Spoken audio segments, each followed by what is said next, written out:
என் கண்ணீருக்கு மனசரிங்கி கருணை காட்டாத போனா என் ரத்தத்தையே நைவேத்தியமா படைக்கிறேன். எடுத்துக்க.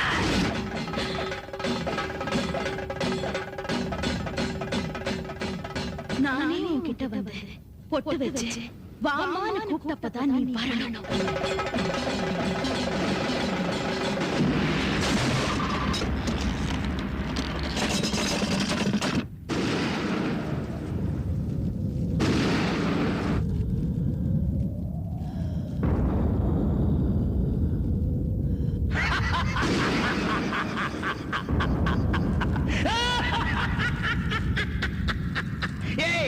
அம்மன் உன்னை காப்பாற்ற நினைச்சிருக்கியா? அது ஊமை, வெறும் கல்லு. அது என்ன செய்யும்? என்ன செய்வ? என்ன செய்வ? வா, என்ன செய்வ? உன்னதான் வா.